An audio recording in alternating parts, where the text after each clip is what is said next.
மொத்தம் 72 ட்ரோன்கள் ரஷ்ய தரப்பு வந்து உக்ரைனுக்குள்ள ஏவி விட்டாங்க. அதுல நாங்க 47 ட்ரோன்களை சக்சஸ்ஃபுல்லா தடுத்து நிறுத்திட்டோம் அப்படிங்கிறதோட உக்ரைன் தரப்புன்னு சொல்லிக்கிறாங்க. நார்மலா எல்லா இடங்களையும் வெடிசத்தங்கள் கேட்கறதா நார்மலா இந்த எலக்ட்ரிக்கல் இன்ஃப்ராஸ்ட்ரக்சர் முக்கியமான பகுதிகள் தாக்குதல் நடக்கிறது தான். இங்க இதெல்லாம் முக்கியமான விஷயமே கிடையாது. இங்க இருக்கிற முக்கியமான விஷயம் என்னன்னா, ஒரு மாசத்துக்கு 2000 ட்ரோன்களுக்கு மேல ரஷ்யா பயன்படுத்த ஆரம்பிச்சிட்டாங்க அப்படிங்கிற தகவலை யூகேவோட இன்டெலிஜென்ஸ் தரப்புன்னு சொல்லிக்கிறாங்க. எங்க நீங்க ரொம்ப மோசங்க. பெல்லோசா அவர்கள் வருஷத்துக்கு 40,000 ட்ரோன்களை வந்து இன்க்ரீஸ் பண்றாங்க நம்ம ப்ரொடக்ஷனை. போன பதிவில் நம்ம பார்த்திருப்போம். போன பதிவில் இல்ல அதுக்கு முந்தின பதிவில் பார்த்திருப்போம். சோ இதை வச்சு பார்க்கும்போது ரஷ்யா மிக பெருமளவுல ட்ரோன் தொழில்நுட்பத்துல கான்சென்ட்ரேட் பண்றாங்க. அதுவும் ஷாகி ட்ரோன்ல அப்படிங்கிறது புரிஞ்சுக்க முடியுது. இவங்க எப்படி வெரிஃபை பண்றாங்க அப்படின்னா, சும்மா ஸ்டேட்மெண்ட்ஸ் வச்சு யாரும் ஒத்துக்க மாட்டாங்க. இது எப்படி வெரிஃபை பண்றாங்க அப்படின்னா, 10,000ங்களுக்கும் மேல வந்து பாத்தீங்கன்னா இந்த சீரியல் நம்பர் கிராஸ் ஆகி போயிட்டு இருக்கு. ஸோ ஒரு மாசத்துக்கு 2000 அப்படிங்கிற கணக்கு வருது அப்படின்னா, ஆவரேஜா ஒரு வருஷத்துக்கு 20,000த்துக்கும் மேல ட்ரோன்களை ரஷ்யா வந்து தயாரிச்சுக்கிட்டு இருக்காங்க அப்படிங்கிறத சொல்றாங்க. இப்ப 40,000 இன்க்ரீஸ் பண்ணிக்கிறாங்கன்னா, இப்ப டபுள் த ரேட்ல இதுக்கு மேல ரஷ்யா தாக்குறதுக்கு தயாரா இருக்காங்க. இதுல பலதும் டீகைஸ் இருக்கும். ஆனா இதுக்கு மேல தாக்குதல்கள் இன்னும் வீரியமா இருக்கும் அப்படிங்கறத இதுல இருக்கக்கூடிய யதார்த்தமான உண்மை. உக்ரைன் அதை எப்படி ஃபேஸ் பண்ண போறாங்க, எப்படி வின்டர் ஒரு டைமும் வின்டர் வரும், அந்த வின்டர்லாம் எப்படி அவங்க ப்ரொடெக்ட் பண்ணிக்க போறாங்க சிவிலியன்ஸ அப்படிங்கறத இங்க இருக்கக்கூடிய ஒரு கேள்வி. இங்க அதான் 1,00,000 பேர் ஒரே நாள் அழுத்துறாங்க இல்லையா, அது போல அழுத்தி சிவிலியன்ஸ் இது போல விஷயங்கள்லாம் யூரோப்ல ரொம்ப டீப்பா அழுத்திடுவாங்களா அப்படின்ற கேள்விகள் இருக்கு. அதுக்கு மாறா இப்போ உக்ரைனோட ராணுவ வீரர்களுக்கு இணையறதுக்கு யூரோப்பியன் யூனியன்ல இருந்து புடிச்சிட்டு வராங்க. சாரி வாலண்டியரா வந்து சேர்ந்துக்கிறாங்க. வாலண்டியர் ஆர்மி தான் அவங்க. போலாண்ட்ல இருக்கக்கூடிய உக்ரைனோட வீரர்கள் வந்து பாத்தீங்கன்னா, நாங்க வாலண்டியரா உக்ரைனோட ராணுவத்தை சேர்ந்துக்கிறோம்னு உக்ரைனியர்கள் போலாண்டிட்ட போய் சொல்ல, அவங்க ட்ரெயின் பண்ணி இப்ப முதல் பேட்சை வந்து அனுப்பிச்சு வச்சுக்கிறாங்களாமா உக்ரைனுக்குள்ள. அது எப்படிங்க உக்ரைன் தானா இல்ல டுவல் சிட்டிசன்ஷிப்புங்களா அப்படிங்கிற கேள்விகள் இருக்கு. ஏன்னா இப்போ ஒரு சமீபத்துல ஒருத்தவங்களை பிடிச்சோம் இல்லையா, பிடிச்சிருக்காங்க ரஷ்ய தரப்பு வந்து அப்படிங்கிற சொல்லியிருந்தாங்க இல்லையா, அதுல வந்து பாத்தீங்கன்னா ஒரு ஆஸ்திரேலியன் அது கூட உக்ரைனியனும் அப்படிங்கிறத சொல்லிக்கிறாங்க. இதுதான் டுவல் சிட்டிசன்ஷிப் ஆக்ட்லாம் அக்செப்ட் பண்ணிக்கிறாங்க. அந்த ஒரு காரணத்தினால போலாண்ட்ல இருக்கக்கூடிய வீரர்கள்லாம் அதுக்கப்புறம் நாங்க உக்ரைனோட பாஸ்போர்ட் வாங்கி நாங்க உக்ரைன்லயும் இருந்துக்கிறோம் போலாண்ட்லயும் இருந்துக்குவாங்களா அப்படிங்கிற கேள்விகள்லாம் வர ஆரம்பிச்சிருக்கு. அப்புறம் இந்த உக்ரைன்ல இருந்து போறாங்க தெரியுங்களா, அதுல ஒரு நியூஸை வச்சிருப்பேன். பட் ஆனா நான் அதை சொல்ல மறந்துட்டேன். இது போல அதிக அளவுல உக்ரைன்ல இருந்து யூரோப்புக்கு போகக்கூடிய மக்கள் இருக்காங்களே உக்ரைனோட மக்கள், அவங்களுக்கு ஃபீயா இதுக்கு மேல $7 வாங்கலாம் அப்படிங்கிற சொல்லப்பட்டு வருது. ஏன்னா பார்டர் கிராசிங்காக இதுக்கு மேல நார்மலா உக்ரைன்ங்கிறது இயூல இல்ல, அப்படி சும்மா எல்லாம் போயிட்டு வந்துக்க முடியாது. நார்மலா உக்ரைன்ல இருந்து யூரோப்புக்குள்ள போகணும் அப்படின்னா பார்டர் கிராசிங் இருக்கும், ரெகுலேஷன்ஸ் இருக்கும். அதெல்லாம் பார்த்து பின்பற்றி தான் நார்மலா வந்து ஒரு வேற நாடு, அந்த நாடு ஒரு நாட்டுல விசா அப்ளை பண்ணி பர்மிஷன் கேட்டு எல்லாம் வாங்கி என்னென்ன ஃபீஸோ அதெல்லாம் கட்டினதுக்கு அப்புறம் தான் அப்ரூவல் கிடைச்சாதான் போக முடியும் அப்படிங்கிறது போல சினாரியோ கொண்டு வர போறதா சொல்லிக்கிறாங்க. ஸோ அது ஒரு செய்தி, அதை சொல்ல மாதிரி ஸோ அதை ஆட் பண்ணிக்கிறேன். இதுக்கு மேல ஏன் இது போல யூரோப்பியன் செய்யறாங்கன்னா, மிக பெரும் போர்க்களமா உக்ரைன் மாறுது அப்படிங்கும் போது இது போல விஷயங்கள்லாம் ரொம்ப ரொம்ப முக்கியம். ஏன்னா அந்நிய சக்திகள் எப்படி உக்ரைனுக்குள்ள மேற்குல இருந்து மேற்கன்ஸ் வராங்களோ கிழக்கன்ஸ் வந்துருவாங்களா அப்படிங்கிற ஒரு அச்சங்கள் வர ஆரம்பிச்சிடும் இல்லையா. உக்ரைன்ல இருந்து கிழக்கன்ஸ் மேற்குக்குள்ள என்டர் ஆயிட்டாங்கன்னா மிக பெரும் சபட்டாஜ் வேலைகள் நடக்க ஆரம்பிச்சிடும் இல்லையா. ஸோ அந்த ஒரு காரணத்தினால இது போல ரெஸ்ட்ரிக்ஷன்ஸ் கொண்டு வர போறாங்க அப்படிங்கிறதும் சொல்லப்பட்டு வருது. ஸோ சீரியஸான எஸ்கலேஷன் அடுத்த ஒரு வருஷத்துல இருக்க போய் இந்த 2025ஓட தொடக்கத்துல பாதி வரைக்கும் இருக்கலாம். இன்னொரு 6 மாசம் 7 மாசம் வரைக்கும் இந்த யுத்தம் மிக கொடூரமா நடக்க போகுது அப்படிங்கிறது புரிஞ்சுக்க முடியுது. ஏன்னா இதுக்கு முன்னாடியே ஃபார்காஸ்ட்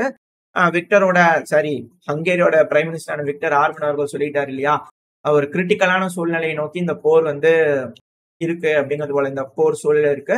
இது எப்படி போகுது அப்படிங்கறத பாத்திரலாம். ஸோ ஒருவேளை இந்த இடத்துல பிராந்தியத்துல பிரச்சனை பெருசாகுது அப்படின்னா கண்டிப்பா Moldova, maybe Romania, Poland, Belarus, so இதுங்கெல்லாம் இருக்க போகுது. அடுத்தது மேல லாத்வியா, லுத்வேனியா, எஸ்டோனியா, ஸோ இதுங்கெல்லாம் இருக்க போதுங்க இந்த பிரச்சனையில அப்படிங்கிற புரிஞ்சுக்க முடியுது. மேபி இந்த ஒரு காரணத்தினால கூட சமீப காலமா இன்னொரு செய்திகள் வந்துகிட்டு இருக்கு. அதிக அளவுல நார்த் கொரியாவோட படைகள், ட்ரோன்கள் இது எல்லாத்தையுமே வந்து ரஷ்யாக்குள்ள அனுப்புறதுக்கு கிம் ஜாங் உன் அவர்கள் முடிவெடுத்துட்டாரு அப்படிங்கிற செய்திகள்லாம் வந்துட்டு இருக்கு. மேபி எஸ்கலேஷன் பெருமளவுல இருக்கும் அப்படிங்கிறதுனால இவங்க எல்லாருமே ப்ரிப்பேர் ஆகிட்டு இருக்காங்களா அப்படின்ற கேள்விகள் வர ஆரம்பிச்சிருக்கு.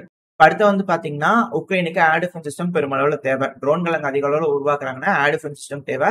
ஏர் டிஃபென்ஸ் சிஸ்டமுக்கு ஐரிஸ்-டி டிஃபென்ஸ் சிஸ்டமும் சரி, பேட்ரியாட்டிக்கான மிசைலும் சரி அதிக அளவுல புது எய்டா வந்து பாத்தீங்கன்னா ஜெர்மனி தரப்பு வந்து உக்ரைனுக்கு கொடுக்க ஆரம்பிச்சிருக்காங்க. இது எல்லாமே அவங்க வச்சுக்கிட்டு கொஞ்சம் கொஞ்சமா அந்த டைமுக்கு ஏற்ற மாதிரி கொடுக்குறாங்க அப்படிங்கிறத புரிஞ்சுக்க முடியுது. மக்கள் முன்னாடி ஐன் வாஷ் பிரெயின் வாஷ்க்காக ஒரு டைமும் இப்போ போல கோபங்கள் வரும்போது சாந்தப்படுத்த உதவல இது மட்டும் கொடுத்துட்றேன், உதவல இதை மட்டும் கொடுத்துட்றேன் அப்படிங்கிற செஞ்சுட்டு இருக்காங்களா அப்படிங்கிறது தெரியல. பட் ஆனா உதவிகள் அப்படிங்கிறது உக்ரைனுக்கு போயிட்டு தான் இருக்கு. இன்னொரு பக்கம் சாங்ஷன்ங்கிறது ரஷ்யா மேல வந்துகிட்டே தான் இருக்கு. இப்ப சுவிட்சர்லாந்து வந்து பாத்தீங்கன்னா 15ஆம் கட்ட பொருளாதார தடையில நாங்களும் சேர்ந்துக்கிறோம். பெலருஸ் மேலேயும் சேர்த்து போட்டுடலாம். ஒன்னும் பிரச்சனை இல்லை அப்படிங்கிற சுவிட்சர்லாந்து தரப்பு சொல்லிக்கிறாங்க. அப்புறம் ஜனவரி 1 யூரோப்பியன் யூனியன் இதுக்கு மேல ரஷ்யாவோட கேஸை வாங்குறதுக்கு நாங்க தயாராயிட்டோம் அப்படிங்கிறது போல அவங்க தரப்புன்னு சொல்லிக்கிறாங்க. இல்லைனாலும் உக்ரைன் தரப்பு போறது இல்ல. ரஷ்யாவும் ரெடி ஆயிடுவாங்க அப்படிங்கிற புரிஞ்சுக்க முடியுது. ரஷ்யா ஸ்டாப் பண்ணல, இவங்களே ஸ்டாப் பண்ணிக்கிட்டாங்க. நாளை விட வந்து மாத்தி சொல்லிடக்கூடாது பாத்துக்கங்க அப்படிங்கிற கேள்வி உக்ரைன் தரல, அதனால நீங்க வாங்க முடியல கரெக்ட் தானே அப்படிங்கிறது போல நம்ம புரிஞ்சுக்கலாம்.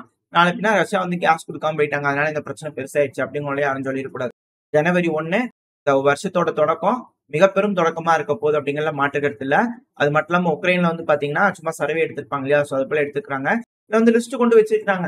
இவ்வளவு பர்சன்ட் மக்கள் வந்து பாத்தீங்கன்னா ஃபியர்ல இருக்கிறாங்க, இவ்வளவு பர்சன்ட் மக்கள் வந்து ஆங்ஸைட்டில இருக்காங்க, ஏகப்பட்ட விஷயங்கள் அதெல்லாம் சைட்ல போயிட்டே இருக்கு. மக்களோட மனப்பான்மை என்ன அப்படிங்கிறது தெரிஞ்சுக்கிறதுலயா அரசாங்கம் வந்து பாத்தீங்கன்னா ரொம்ப கவனமா இருக்கிறாங்க. இதுல ஒரு விஷயம் என்னன்னா, சேடான ஒரு விஷயம், உக்ரைன்ல 39% உக்ரைனியர்ஸ் வந்து பாத்தீங்கன்னா இந்த கிறிஸ்துமஸுக்கு குடும்பத்தோட இல்ல. காரணம் என்னன்னா கலங்க தான். ஃப்ரண்ட் லைன்ல வந்து பாத்தீங்கன்னா ரஷ்யா அடிச்சுட்டு இருக்காங்களே, அந்த காரணம் தான் அப்படிங்கிற சொல்லிக்கிறாங்க. ஏங்க நியாயமா இருக்கா? கிறிஸ்துமஸுக்கு அமைதி பேச்சுவார்த்தை பண்ணலாம்னு சொல்லிட்டு ஆர்பன் அவர்கள் கேட்கும்போது வேண்டாம் வேண்டாம்னு சொல்லி ஜெலன்ஸ்கி அவர்கள் சொன்னது வந்து உக்ரைனோட அதிபர் தான். ஆனா இப்போ வந்து பாத்தீங்கன்னா இப்படி சொன்னா என்னங்க தலைவரே அப்படிங்கிறது போல இருக்கு.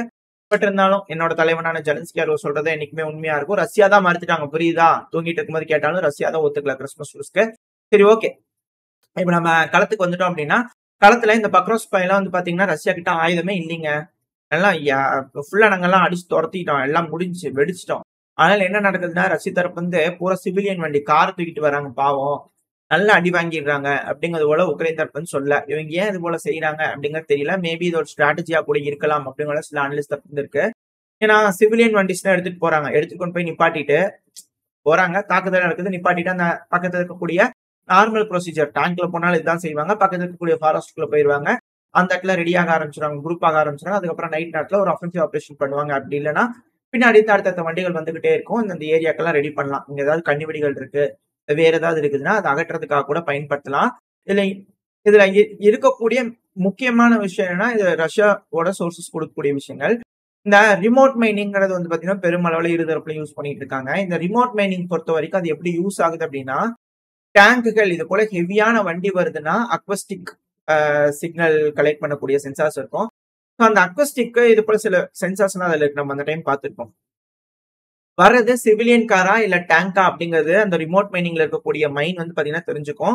சிவிலியன் கார்கள் வரக்கூடிய சத்தமா இருந்துச்சு அப்படின்னா அந்த மைன் வந்து ஆக்டிவேட் ஆகாது. இதே டேங்கா இருந்ததுன்னா ஆக்டிவேட் ஆகும்.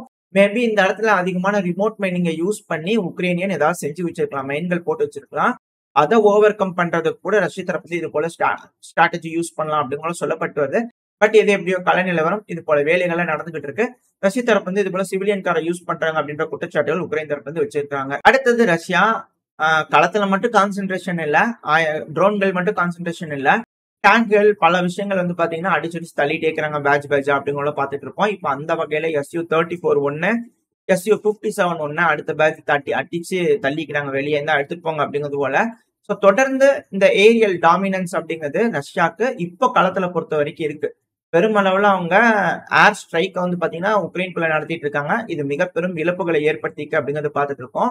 இப்ப அந்த வகையில இது போல விமானங்கள் தொடர்ந்து அடிச்சடிச்சு தள்ளிட்டு இருந்தாங்க அப்படின்னா மிக பெரும் இழப்பு உக்ரைனுக்கு ஏற்படும் அப்படிங்கிற மாற்றுக்கருத்துல ரஷ்யா எல்லா வழியிலையும் தயாராயிட்டு இருக்காங்க அப்படிங்கிறதுல இதை வச்சு நம்மளால புரிஞ்சு முடியுது.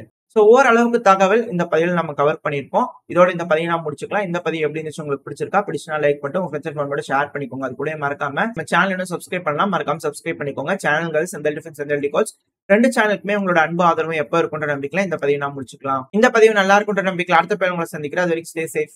பை.